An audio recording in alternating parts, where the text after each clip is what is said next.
I want to talk to you about some really bad advice I've been seeing on TikTok about moving to Europe. This is kind of one of those tell me you don't know anything about moving internationally without telling me you don't know anything about moving internationally kind of situations. I've seen people advise that a way that you can move to Europe is to get a job, and their best advice was to find American companies that exist in Europe in order to get hired. I want to tell you what an intra-company transfer is. All the European countries have the same rules about hiring people from outside of the EU. All right. When you have a job that needs to be filled in Europe, whether it's an American company that exists in Europe or it's a local company, they have to prove that nobody within that country can do the job. And then they have to prove that nobody within Europe can do the job.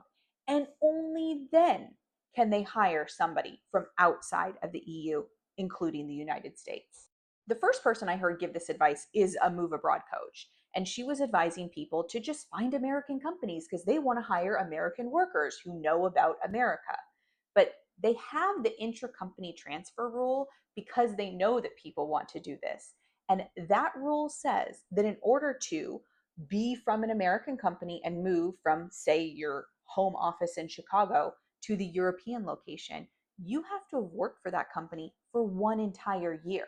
You can't just be hired as an American and brought over immediately to the office in Paris without already having worked for that company for an entire year, unless they're fulfilling the obligations of proving that you're better than anyone in the country and proving that you're better than anyone in the EU to fill this role.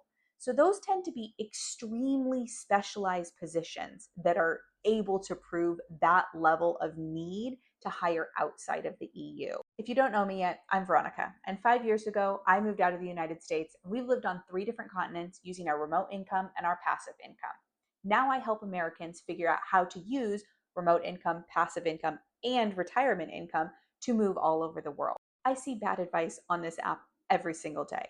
It comes from the supposed experts, and it comes from well meaning people who are just trying to give advice because they've been able to move abroad and they don't realize the specifics of their case and why it won't work for most people. So keep in mind that just because you hear advice on this app does not mean it's legal, does not mean it's possible. Having the right people in your corner who have actually done this and helped people do this is extremely important. Getting a job to move to Europe is the hardest path that you could possibly try. Instead, you should be looking at how can I use remote income, passive income, or retirement income to move abroad instead.